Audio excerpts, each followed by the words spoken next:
Om Swastiastu. Assalamualaikum warahmatullahi wabarakatuh. Salam sejahtera untuk kita semua. Salam Namo Buddhaya, salam kebajikan, dan salam harmoni. Perkenalkan, nama saya Niputu Giska Aprilia dengan NIM 2511011032 dari Fakultas Ilmu Pendidikan, jurusan Ilmu Pendidikan, Psikologi dan Bimbingan, Prodi Bimbingan dan Konseling semester 1 Universitas Pendidikan Ganesha.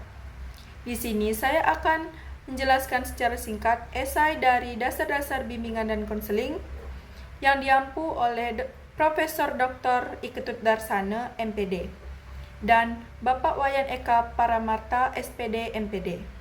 Pertanyaan pertama yaitu jelaskan secara komprehensif hakikat, tujuan, dan fungsi layanan bimbingan dan konseling yang seharusnya diterapkan di sekolah tersebut.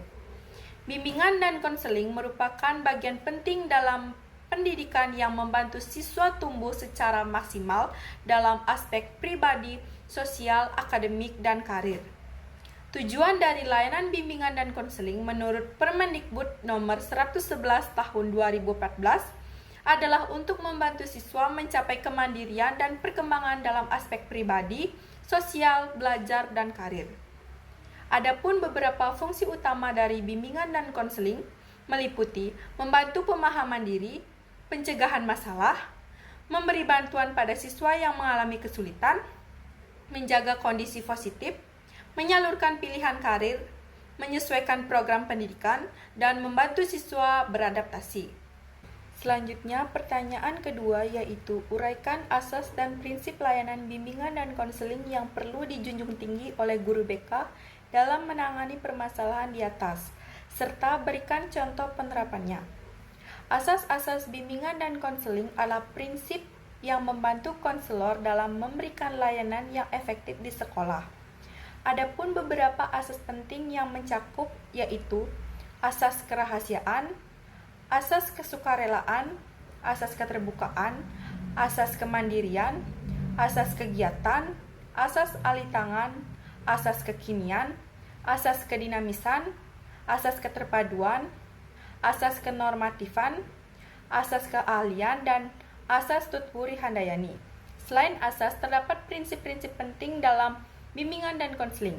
Ada prinsip individualitas, prinsip pengembangan, prinsip pencegahan, prinsip etika profesional, dan prinsip kerjasama. Sebagai contohnya, dalam situasi di sekolah di mana siswa sering melanggar disiplin atau kehilangan motivasi, konselor dapat menerapkan asas kerahasiaan agar siswa nyaman bercerita. Asas sukarela digunakan dengan mengajak siswa berdialog tanpa paksaan, serta asas kemandirian membantu siswa menemukan solusi atas perilakunya. Prinsip individualitas diterapkan untuk memahami bahwa latar belakang setiap siswa berbeda, dan prinsip etika profesional memastikan konselor tidak memberi cap negatif kepada siswa.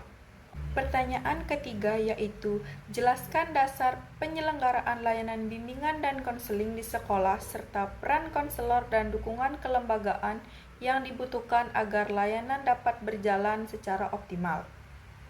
Pelaksanaan layanan bimbingan dan konseling di sekolah didasarkan pada beberapa prinsip utama. Pertama, ada landasan filosofis yang menekankan bahwa semua siswa memiliki potensi untuk tumbuh dengan bimbingan yang tepat.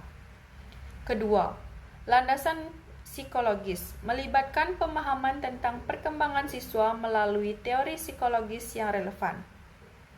Ketiga, landasan pedagogis menunjukkan bahwa bimbingan dan konseling adalah bagian dari pendidikan, bertujuan membentuk siswa yang baik dan kompeten. Keempat, landasan yuridis mendorong kepatuhan terhadap hukum, termasuk peraturan yang mengatur keberadaan konselor yang berkualitas dan layanan di berbagai bidang. Terakhir, landasan sosial dan kultural mengharuskan konselor memahami norma dan nilai masyarakat setempat. Dukungan kelembagaan juga diperlukan untuk memastikan layanan ini berjalan efektif. Selanjutnya, pertanyaan keempat yaitu identifikasi problematika yang muncul dari kasus tersebut dari sisi peran, pendekatan, maupun pelaksanaan teknis layanan BK dan ditawarkan solusi yang realistis. Beberapa isu yang dihadapi oleh guru bimbingan dan konseling atau BK meliputi stigma negatif, kurangnya pemahaman mengenai peran strategis konselor, dan kurangnya kolaborasi dengan pihak lain. Siswa seringkali melihat ruang BK sebagai tempat hukuman, sehingga mereka enggan datang. Hal ini menunjukkan bahwa peran BK belum sepenuhnya sebagai mitra dalam pengembangan diri siswa. Dalam hal pendekatan bimbingan dan konseling, beberapa guru masih menggunakan metode tradisional yang fokus pada penyelesaian masalah dan nasihat moral, bukan pada pengembangan karakter siswa.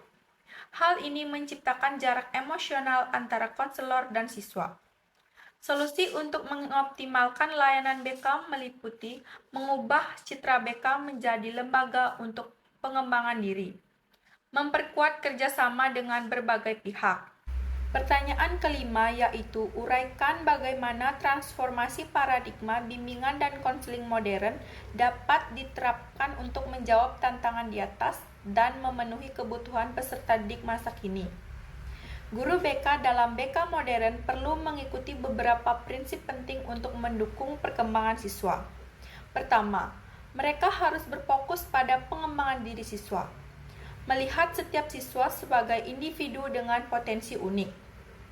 Kedua, layanan harus berbasis data dan asesmen psikologis, menggunakan evaluasi menyeluruh tentang minat, bakat, dan gaya belajar. Penerapan prinsip-prinsip ini di sekolah dapat dilihat dalam beberapa contoh.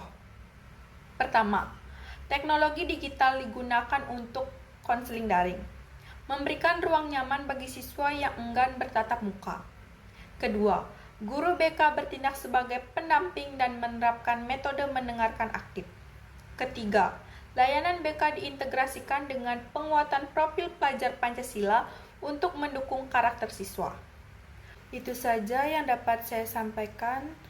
Mohon maaf jika ada salah kata. Saya akhiri dengan Parama Santi. Om Santi Santi Santi Om. Wassalamualaikum warahmatullahi wabarakatuh.